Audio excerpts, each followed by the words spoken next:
African idea, African idea, make the future.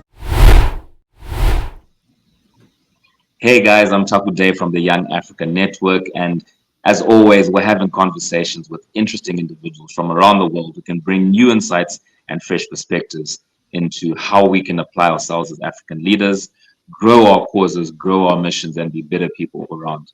Today, I'm joined by Leslie Gaudet, who's a self-care strategist, and I'm going to let her just explain to us a little bit more about herself, who she is, what she does, and familiarize with you, the audience.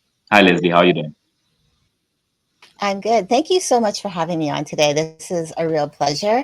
So I'm a self-care strategist, and the way I say as being a strategist is really about helping someone to incorporate uh, taking care of themselves. But again, it's for them, their lifestyle, because I believe that self-care is not a one size fits all model. It has to align with your lifestyle, because if you're a mom and a dad, you have children, your life is going to be different than someone who doesn't have children or someone who has grown children. So what I do is, as a strategist, I work mainly with female entrepreneurs, whether they have a team or they're getting ready to incorporate a team, or they already have a team in place. And what I do is I help them incorporate systems to transform their daily stresses and maybe the constant overwhelm into more clarity and calm, which also will create that space for them to have personal fulfillment professionally and personally. Because I think too, self-care really is what really boils down to is quality of life. And I believe that it should not just be a personal endeavor, that it should be within the business as well. So if you're a business owner and you have team members, you want to have your team where they feel good, where they come into work, where they're focused and motivated, productive, but also you want to make sure that it's not all about like how much work they can do without taking care of themselves, with things like taking breaks. Because again, if you are pushing your team and they're not taking care of themselves and they're pushing through, that's going to lead to mental fatigue, and that's going to like bring the productivity down. So I really feel like having these what I call essential self-care strategies in your business is really going to make a difference with your team, with yourself, with your overall business goals, and with the bottom line of your business. On a personal note, I'm a wife of just over 28 years. We did not have children, but we both have a lot of kids on both sides of our family, lots of nieces and nephews and lots of grandnieces and grandnephews. And so we have a pretty big family, my husband and I, extended family. So for us, the reason why we chose not to have children was just because when we got married, we wanted to really explore and live our lives, not just stay in one place, where typically in the North American culture is that you go to school, you get a degree, you get a job, you stay there till you retire, and then you go out and enjoy life. And we decided we wanted to do that right from the get-go.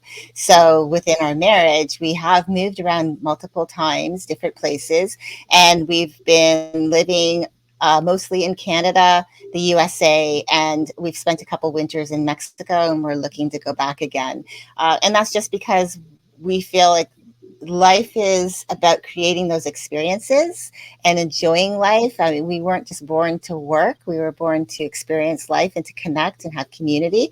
And so, I feel like God has me on this passion, on this purpose that He's given to me, and I'm very passionate about it. And why it's so important to me for self-care is really just for not only for it to be for the women that I work with, but for it to also translate into their families, so that there's more, more quality of life at home. Even the children understand both husband and wife, they understand the importance of taking those moments for themselves too, whether it's that spiritual time with God, whether that's taking time to just reflect on their day, to celebrate, all of their wins. These are all just little things, but I feel like the overall is that I really truly want self-care to become that movement in the world where it becomes a household conversation, so that we develop, young leaders, they're growing up with that mindset, and they can take that out into the world as they go out and pursue their passions.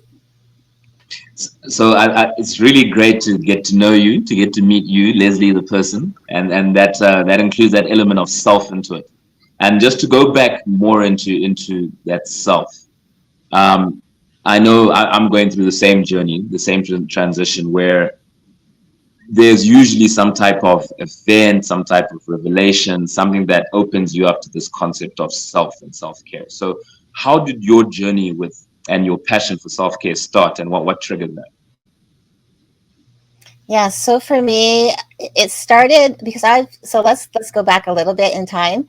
So I've been in the industry of law for over 4 decades now, and I had in while I was in law, I started recognizing that I was starting to feel really burnt out a lot of the time. I didn't recognize it as burnout. I just recognized it as that I wasn't fulfilled, that I wasn't feeling, I was always feeling drained, constantly drained, overwhelmed.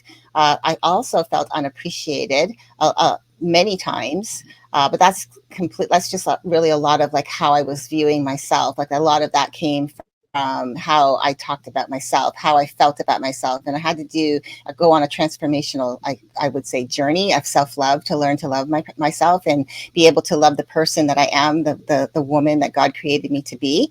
And so for me, what happened was back in 2017, I really was coming to that point in my life where I really felt like there was something off. I wasn't feeling well. I felt, it was almost like there was this intuition. I couldn't quite put my finger on it, but even going to the doctor and them doing tests and checking to see if anything was wrong, they would say nothing's wrong, you're fine. But I really felt intuitively that I was heading for a heart attack. I truly felt that way. And so I had a conversation with my husband mid 2017. And at the time, we were living in California. And I said to him, we need to make some changes. I really feel that if we don't make changes, I might not be sitting here with you a year from now. And I meant that literally in the sense of not being here anymore. Like I really felt that I would die. And that was a very sobering moment for me, a sobering conversation to have with my husband. But, he was in agreement because I really was working a lot of long hours, working 15, 16-hour days, bringing work home. And we really didn't have quality of life. We've been married quite a long time and we really didn't have a quality relationship. And so what ended up happening was we started planning to move to Las Vegas, which I know a lot of people think that Las Vegas is nightlife, and that's part of it. But there's so much more to Las Vegas, Nevada. It's a beautiful place, and if you ever get a chance to come to the USA and you go there, I would really take a look outwards outside of what they call the Strip, which is this one long street in Las Vegas which has all the casinos Where and they that, and shot that's Park. fun. That's all we know. What's that? Where they shot Tupac. Where they shot Tupac. Yes, That's the yeah. only reference So I have to and yeah, and so Las Vegas is fun, but there's a lot more to it than just that. I mean, it's such a beautiful place. There's so many things that you can do, so much nature. And so we ended up a few months later. We decided, we were planning for it. We drove to Las Vegas and we got ourselves a place to live within a week. We got ourselves situated with all our utilities. Everything was going to be ready for us to return in 2 weeks.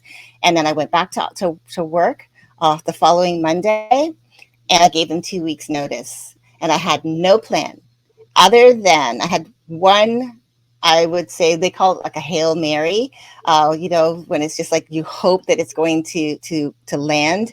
I went into the managing partner and I said, I'm leaving, but I don't want to stop working with you. I really love the team. I know that I can support you in an online role. And so, with some going back and forth, talking with him and other lawyers in the office, we were able to create a role for me that now I have been supporting them in my own business. That's my first step into entrepreneurship.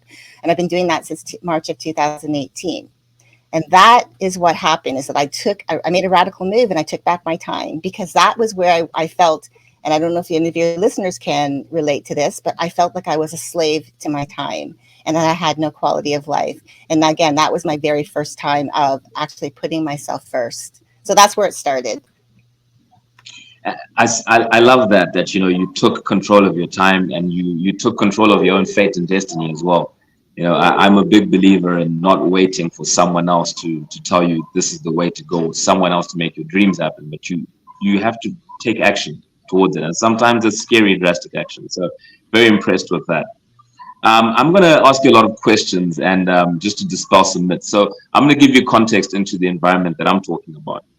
I'm from Okay. Africa, Zimbabwe, Africa, and think I don't only speak for Zimbabwe, but I speak for majority of cultures in Africa, where there is a stigma attached to anything that relates to mental health, mental wellness, and what I would like to understand is where does self care fit into the mental health and mental wellness world?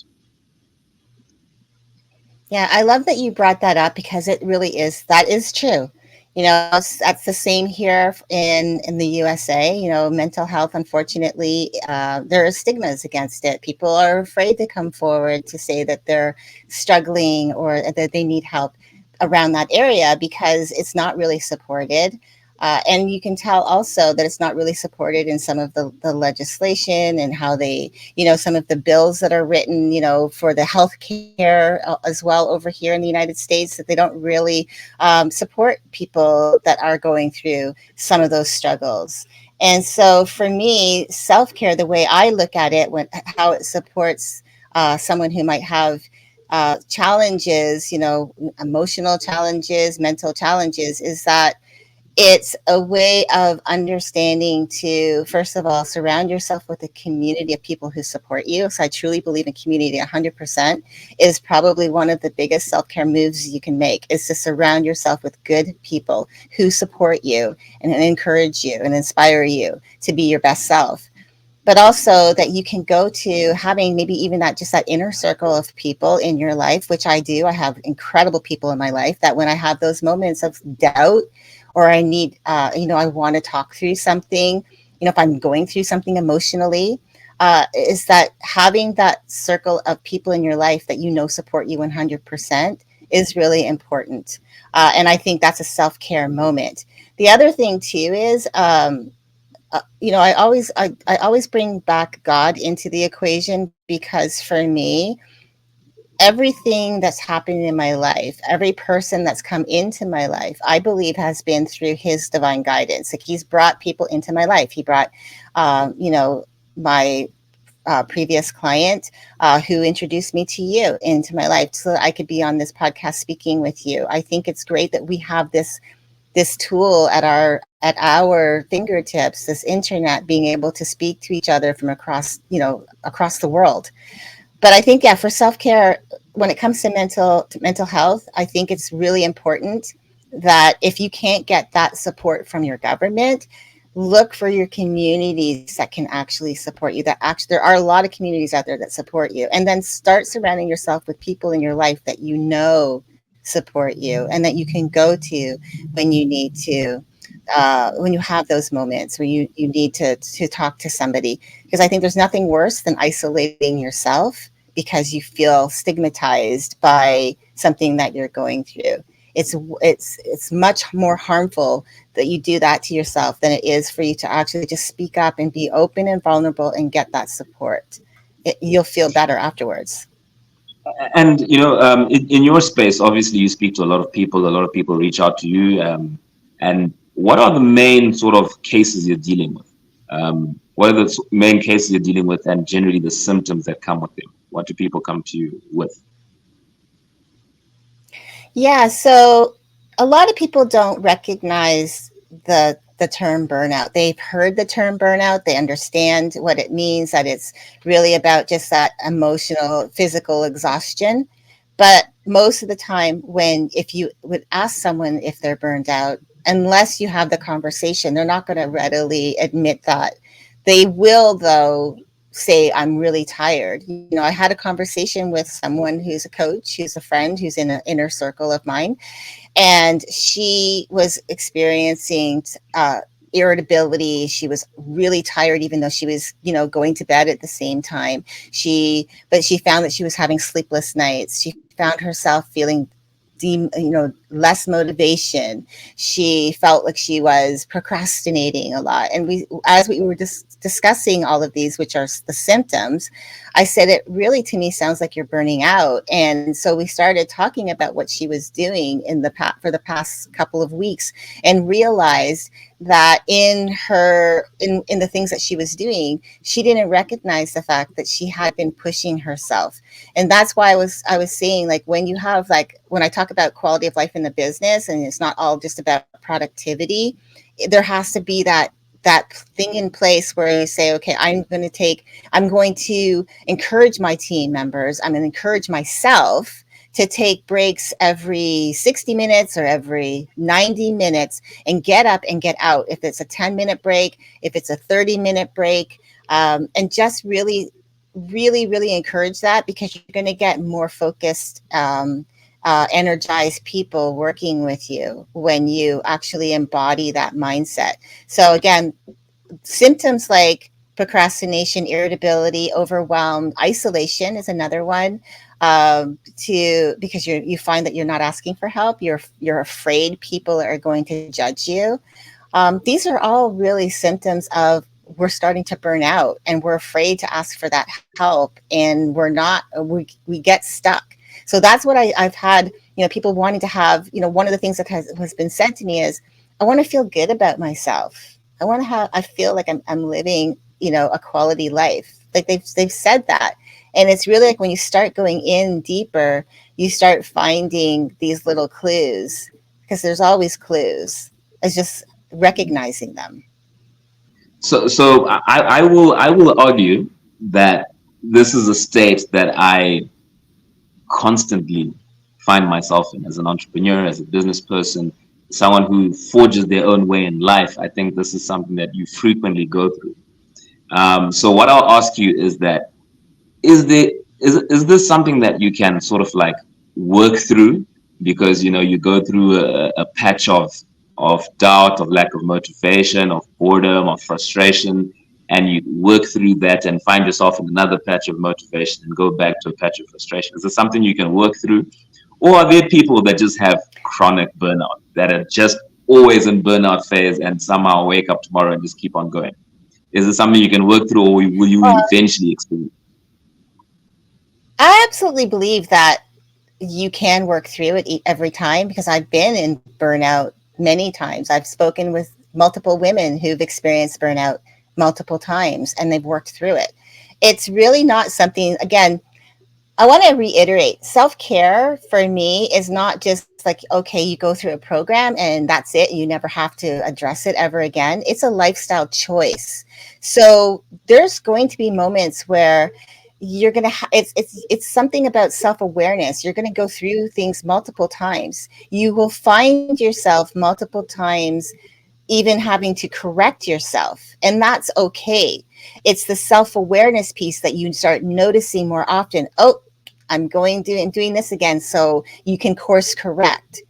If for those who are maybe in that burnout phase where it's constantly burning out, it's like maybe they've just never had the conversation with anyone. Maybe they're working for someone who that's how they are modeling the behavior. So that's what is being put out there, and people are following suit. But it's just actually getting that conversation started. And again, yes, anybody, I believe, can work through a moment of burnout, but it's like recognizing the signs, the early warning signs. I'll give you one early warning sign, which most people won't even think of as an early warning sign, which is the honeymoon phase. It's one of the stages of burnout that I talk about. And this is where you are perhaps maybe you're a new entrepreneur, maybe you are a business owner and you have a new project and you're excited about it, and you start planning for it, and then you start working, and you have the energy and the motivation and the excitement to keep going, and you think, oh, this is great, I can keep working.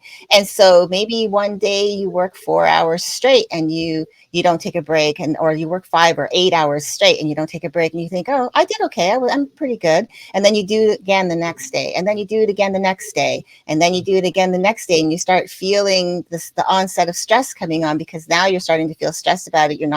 You're tired. You used to maybe start being irritable around it, because you stopped taking care of you and you didn't take those breaks are meant to support you so that you can process what you're learning, what you're incorporating into whatever you're working on, and so that you have that focus and the energy so that you do it well, so that you're not going back and second guessing yourself.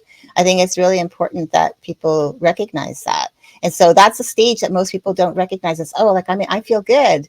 But over time, then they look back, it's like, oh, if I actually was to look back, yeah, I could see what I was doing. I was creating this pattern of work, work, work, and no breaks in between. I wasn't taking care of myself. I wasn't eating right. I wasn't hydrating. I wasn't having a hard stop to the end of my day. And I was working late hours into the hours of the night and then trying to go to sleep. And I couldn't fall asleep because my brain was still going. Those are all things that we can avoid.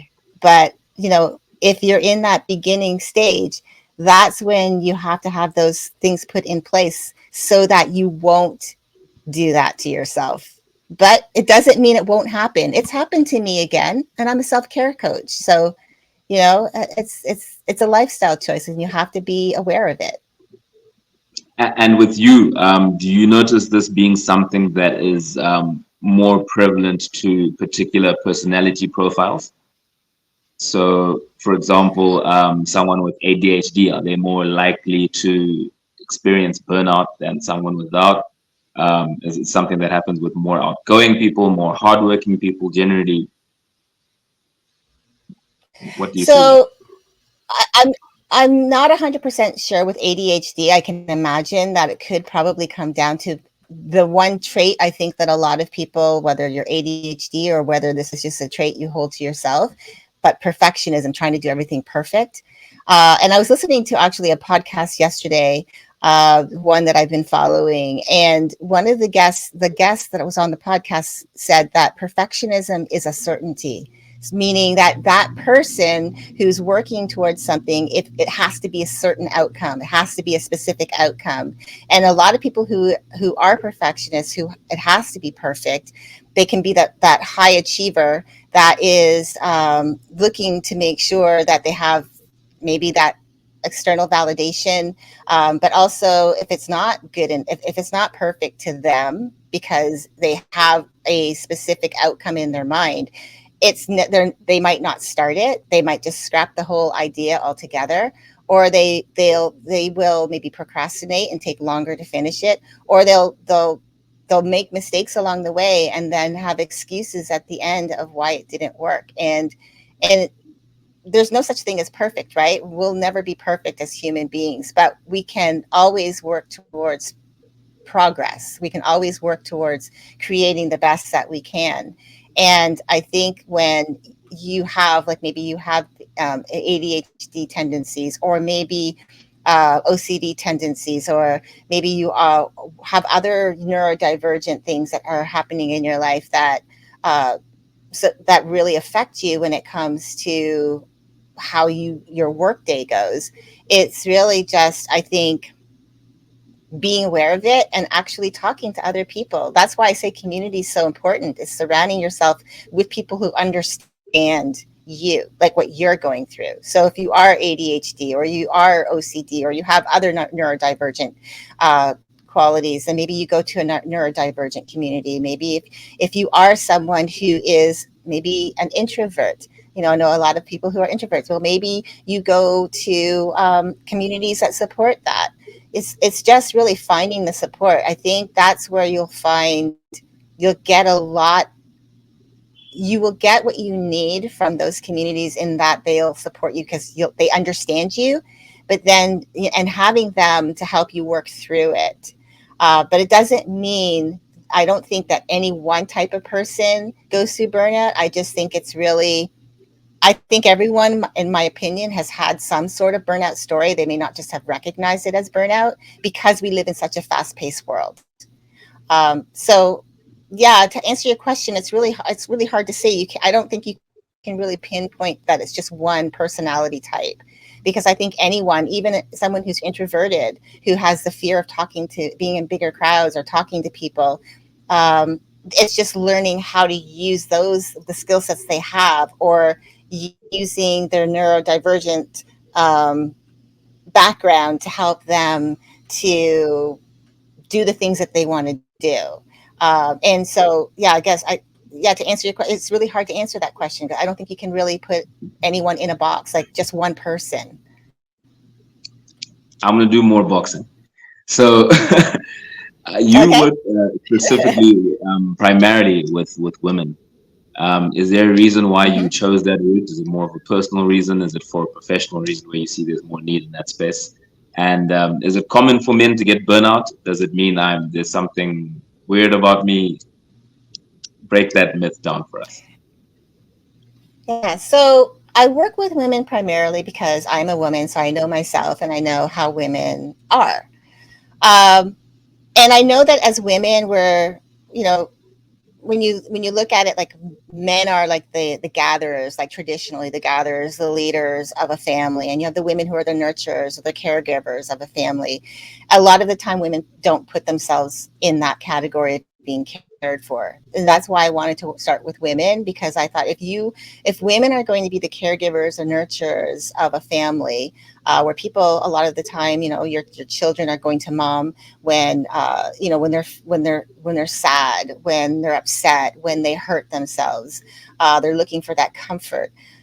But a lot of the time, the women that I've spoke to who are moms were not putting themselves first. They weren't putting themselves in a position to take care of themselves the best they could, so that they show up for their families the best that they are. So I really wanted to work with women.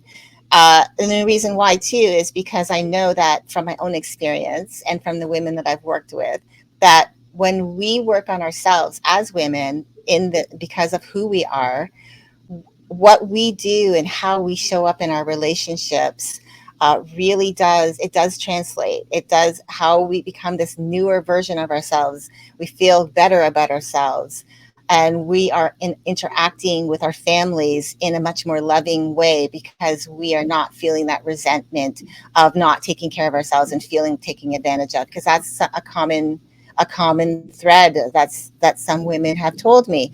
So that's why I really wanted to work with women. And as I said, the women that I've worked with, when they talk about their relationships with their family or with their spouse, it's much more enriched because they worked on themselves. And then this person showed up in the relationship, and it started to really to trickle down how they were reacting and responding to their interactions, and their family started responding back in a much more positive way. And I can even say that for my husband. Like I said, I've been married over 28 years. Marriage is not easy. It's not easy by any means. But because I did the work on myself first, now I can show up in my relationship, and my interactions with my husband are from such a better place. I'm much more calm and focused. I'm less emotional when I respond to things. I listen more to understand, and that teaches him how to do that as well. I don't think men are broken in any way. I think men are different. They've been brought up to, as I said, the gatherers, the leaders. They know they have to support their family.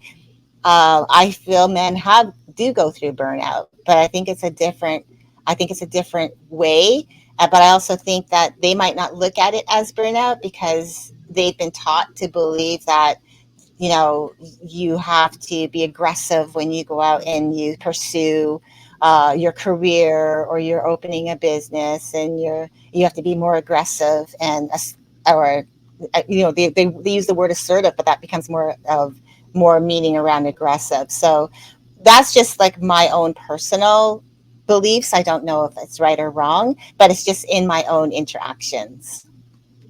Yeah, I would say you're definitely spot on. For those Zimbabwean listeners, in my language, we have a saying that says "Kufa kwemurume kubudahura," which means the death of a man is the spilling of his guts. So I think, for men in our culture, and I think in many cultures, we're sort of trained to believe that this is life. That is just what it is, and there is no burnout. But unfortunately, again, you see the suicide rates amongst men are higher than they are amongst women. And I think for those reasons. So I think your type of services can be extended to men, especially men now that are struggling with the new sort of gender roles and not understanding exactly where they fit into the family or economic model. I think that is actually something that your services could also alleviate. Um, you spoke a little bit about how you live your life earlier, and I think you found, your magic and your key to happiness. And a lot of people are still struggling to find that. Is there any like practical tactic or strategy that someone can use to find what actually makes them happy and what they really want? Yeah, absolutely. So typically how I had been working with my the clients that I've been working with, I was working one-on-one with clients around, well, first I take them through a mindset strategy session, and we talk about what they don't want in life. Because I think when you ask someone, like if I was to meet you on the street years ago before you started your business, and I was to ask you, what do you want? You probably could list off probably 10, 15 things that you didn't want. But it's so difficult at times for people to realize, like to really to hone in on what they want in life. And so my process would be to take them through uh, what I believe is, maybe it might be backwards to some people, but I feel like focusing on what you don't want first is really telling, because you'll see all of the things in your head that you just, all of these things that your fears, these are fears, all the things that you don't want to happen in your life. So I go through this process with them, and then I take them through a process of, okay, this is what you don't want. But what is your passion? What is your dream? What have you ever thought about? Like all of the things that you ever thought about that you wanted to do with your life, that you wanted to be, and to just put them down as if it's all possible. Because I think, as children, I remember as a child, and even just my nieces and nephews, and listening to them talk when they were younger, the dreams of children are not limited. They believe they can do and be and do anything that they want, because as adults we encourage them to dream, to seek after a dream, whatever they want to do, whatever they want to be. But as we get older and we get into school and we're told, now you have to choose, then what happens is there's a disconnect, I believe, of adults to young people, where we're not really asking them, what is that real dream, that passion you have, and asking them, to helping them to really go through it. Like, what does that look like to you? Because someone really might have a really fantastic dream, that they want to do something, and an adult says, no, don't think about that, that's not going to work for you, and they go out and do something else completely different, and their passion for what they want is there probably still, but they wait decades before it comes back to their unfulfilled, and they start looking back at that. And so I like to take them through this. My clients, bring it back to my clients, is taking them through this process of, like, were as a child, what did you want to do, be and do? Like, look at all of those things. Is something that you're really passionate about? What are you good at? What do you really love?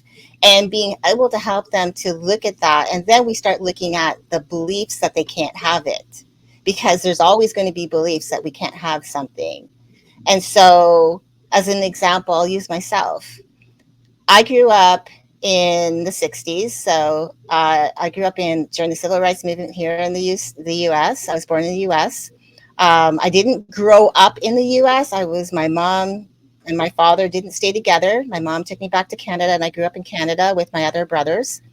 And all through the time, my mom was a single mom. We lived in social housing. I felt I wasn't good enough. I grew up to biracial parents. My mother is white, my father is black, a black man.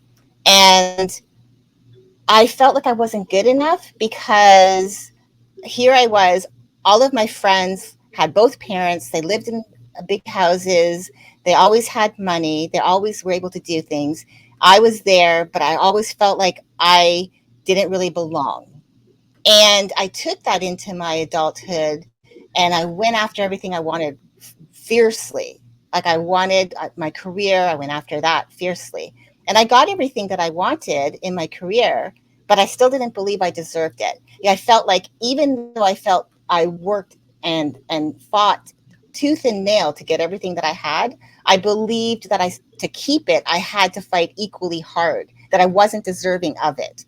And it was only through um, you know, going through and really starting to understand and starting to have a relationship with God that I understood He has me on this journey. I have a purpose. He has a plan for my life. He loves me and that I am worthy. But I didn't believe that until I started really having a relationship with God. So for me, I really want my the people that I work with, the reason why I was saying women is because a lot of the time women don't put themselves in that place where we can be more, we can do more, we can have more, because if we get married it means we're supposed to care for our families. They come first, we come last, sometimes not at all. And so that's why I want to change that. So I start with what I don't want. What do you want? What really is your passion? And what is that core limiting belief that's keeping you from stepping into that? Let's work through that. And then, even if there's some things from their past that they have to let go of, um, because I know a lot of people have trauma that they don't even recognize is really still influencing how they show up in the world. And so I work with them through that. And through that time, they're able to heal and then start moving into doing the things that they really want to do. It's a beautiful moment to watch. You know, when you see someone really actually have that they take that deep breath and they just exhale, and it's like that weight has been lifted from their shoulders when they realize my past is a part of my journey. It's a part of my story that I can use now to fuel what I'm doing now and where I want to go tomorrow. It's beautiful what you're saying. I love that. And when I think of that, I think of, sort of my outlook on the world. That one of the best acts of self-care that you can have is to believe in yourself, to believe that you are capable, to believe that you can have a lunch break and still get this done, to believe that you can breathe, to believe that I don't need to be afraid and have anxiety about this thing coming tomorrow because I'm well capable and the God that's behind me will support me. So I think that is really something that helps in the space of self-care, is just really believe in yourself and trust in yourself and being patient with yourself. I think a lot of it has to do with anxiety, with stress, with needing to perform to be the best, with needing to perform to maintain my job because I don't think I'm good enough at my job. So if I take an hour break or a 2 hour lunch break, then I might just lose this job. I think people need to believe in themselves a bit more and understand the creature that they are and the immense gifts within them. Um, but you touched on something so important. You spoke about the role of God. I myself am a practicing Christian. I have a very good relationship with God. Um, how important is it to bring God into this type of situation? Well, when you think about the world that we live in, first of all, we have access to the internet, which we have access to so much information, whether it's true or not. There's so much information out there that can influence you one way or another. And even in our communities, we have people in our communities that are doing good things, and we also have people in our communities that are not doing good things. The reason why I believe that it's so important for, especially for myself, to walk with God in my purpose is that I know He can see the path ahead and He can keep me safe. And so when I turn my eyes to Him and He can say, like when I ask Him, help me to be, confident. What can I do today? What do you want me to do today? And He can show me. He's going to show me the way. I kind of look at it as um, God is like my GPS of sorts. He is the one that's leading the way. He knows the way. And to Him Yeah. and have Him guide me, that's the most important. So to bring God into it, I think is so important. He wants to have a relationship with us, first of all, and He wants us to be safe. And so I think that when we can look to like the world can only give you so much, and the world a lot of the time if you're looking to the world for validation or support, sometimes what you'll find out there is you're going to start comparing yourself to other people, especially if you're an entrepreneur and you're just getting started, or you're trying to make changes in your business and you see other people that are really doing well and you're struggling. That can be really hard. If you only have the world to lean on, you probably find yourself procrastinating a lot, maybe even feeling like getting into those doubts, the self doubts, and really having negative a negative self-talk. For me, I've talked about this here over in the US in some of my live videos. I call it the secret bubble. It's the words in our secret bubble in our head that we won't speak out loud to anyone. So no one knows that we're thinking of these things, but they are mean. They're not meant to inspire or encourage us, and we're saying them to ourselves. We would never dare say them to a friend or a family member, or probably never even to someone we don't like, because they're toxic. But we'll say them to ourselves because we don't believe in ourselves, and that's when we're relying on the world to show us the way. And that's why I believe that God, if you have a relationship with Him, you will. I at least in my own experience, I found that my the only I had two words in my bubble that were really holding me back for the longest time. And when I finally released them, it was so incredible. I used to say something years ago. I started saying that everyone in this world it was born to add value to this world. But I always had two words that I didn't recognize were there because I didn't believe it was possible for me. And I always was saying, but me. I was secretly thinking that. And so with my relationship with God, He was reminding me, no, you're worthy. I have you doing this. I want you to do this. I love you. That's been so powerful for me. Amen. Amen. I love that. I love that. Leslie, I'm running out of time with you, but I just want to leave you. I just want to get a quick something out of you, and we're going to take this out to soundbite. So prepare yourself for it. Leslie Okay. Gaudet's top 5 tips for self-care. Hit me. Yes. Okay. First one is learn to say no, or learn to say yes to the right things. Because when you're saying yes to one thing, you're saying no to something else. So really looking at, like, what are you saying yes to, and does it fit the path that you're on, and does it make you feel good? The second one is ask for help, because you don't have to do it alone. And I think a lot of the time people feel like they have to do it alone, or they're afraid to ask for help because they think they'll be seen as an imposter, or they're not good enough. So learn to ask for help, because you open yourself up to new perspectives, maybe new opportunities that you never thought were possible.